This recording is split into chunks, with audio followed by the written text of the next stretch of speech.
the series Alien Adventures.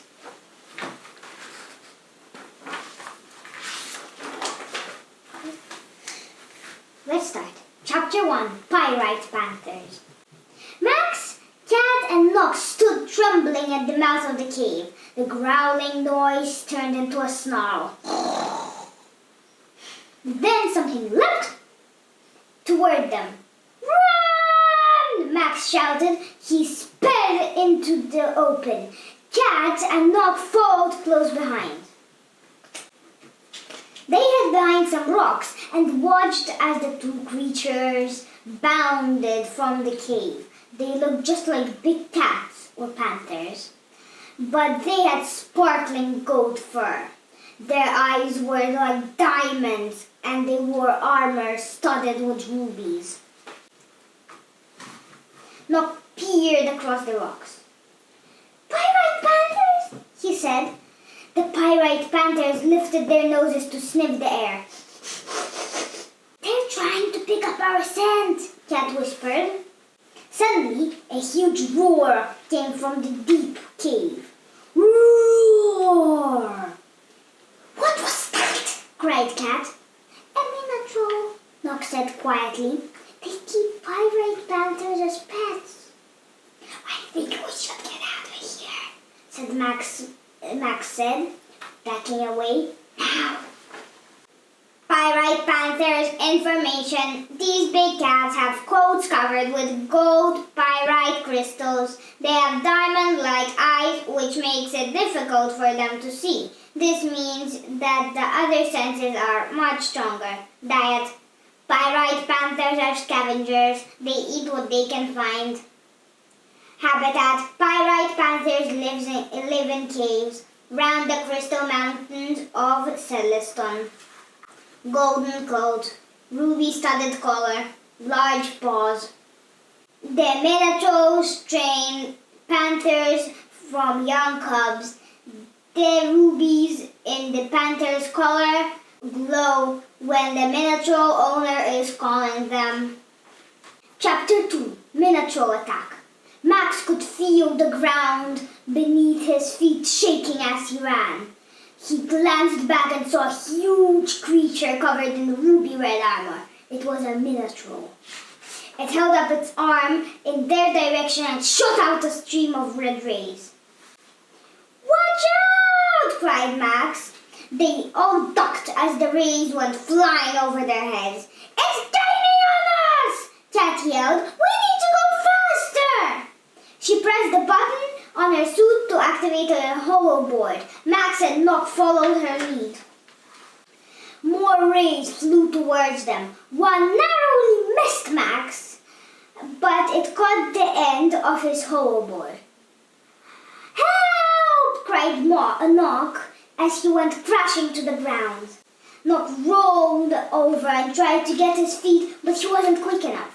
The minotaur shot another stream of rays. The rays surrounded Nock and hardened into a ruby cage. Meanwhile, Tiger gazed out of the ship's rear view screen at the whirling mineral storm. "I'm glad we fixed the crack in the power cells before the storm hit," he said. "I hope the others are safe." "Max," Ant said, pressing the button on his communi screen. "Can you hear me? Can you give me your location?" All Ant heard was a loud fizzing.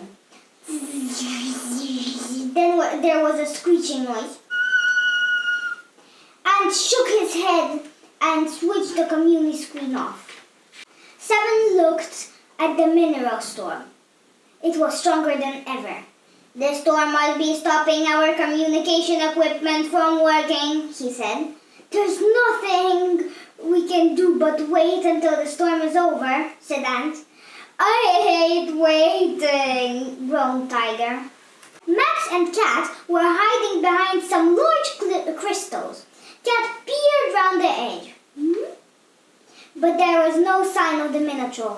"I think we've lost it," she said, breathing hard.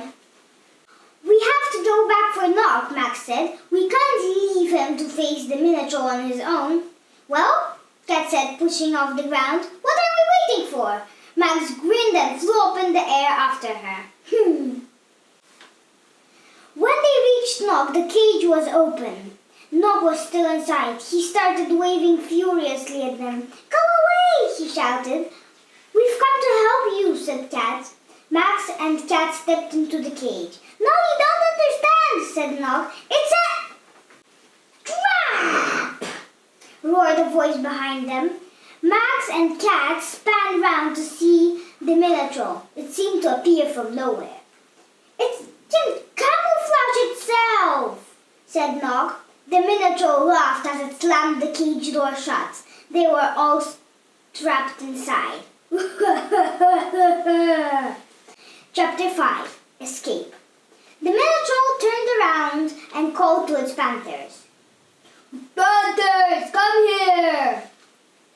"Quick!" whispered Max. "Shrink down while it isn't looking."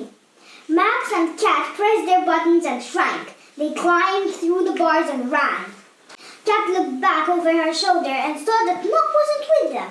The shrinking button on his suit had failed. Then the Minotaur let out a huge roar.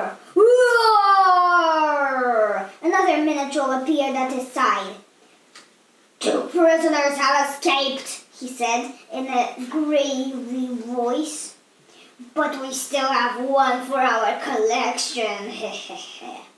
The panthers dragged a huge cart over to the Minotaur.